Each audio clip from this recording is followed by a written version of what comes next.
आता फ्रेशर्सला एवढ्या मोठ्या पगाराची सुरुवातीची त्यांची आवश्यकता नाही.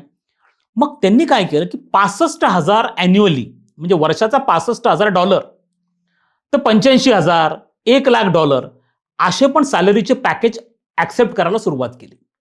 आणि काम मात्र ते प्रचंड करतात भारतीय. त्यामुळे या कंपन्या काय करायला लागल्या, या लोकांना कमीत कमी सॅलरीमध्ये घ्यायला लागल्या. आणि त्या घेत असल्यामुळे अमेरिकेमध्ये मात्र अमेरिकन जे मानसिकता आहे, लोक आहेत, ते साधारणतः $1.5 लाख प्रति वर्षाला याच्या खाली शक्यतो निगोशिएशनला येत नाहीत. पण ह्या लोकांना $60,000 मध्ये भारतीय मिळायला लागले. त्यामुळे प्रचंड भारतीयांची मागणी वाढली आणि भारतीय तिथे जायला लागले.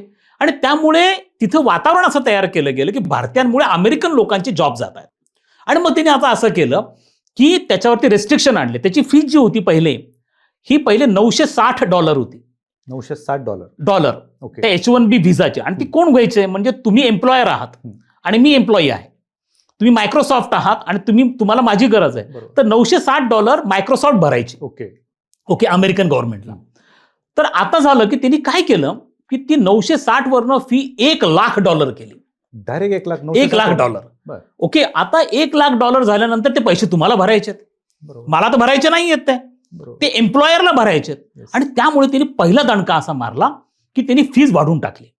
त्यामुळे मग ते लोक म्हणायला की आता मी एखाद्या व्यक्तीला भारतामधनं डॉक्टर शैलेंद्र चव्हाणकरांना मी पहिले $65,000 वर्षाला पगारावर नुसतं घ्यायचो, आता त्यांना हायर करायला मला $1,00,00,000 सुरुवातीला भरावे लागतील. तर मी 10 वेळा विचार करेन. मग मी म्हटलं ठीक आहे, मी स्थानिकचाच व्यक्ती घेतो. तर पहिले त्यांनी तो पाठ केला. आता त्यांनी काय केलं की ही लॉटरी सिस्टम जे मुलं निवडले जायची आपली, ती लॉटरी सिस्टम स्क्रॅप केली.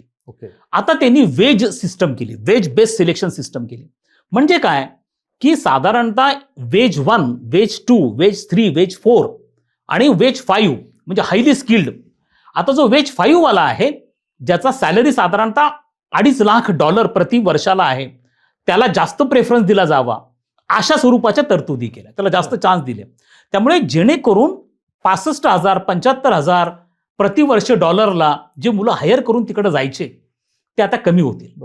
आणि त्यामुळे त्यांनी भारतीय तिथे जाऊ नये यासाठी प्रचंड प्रयत्न सुरू केलेत.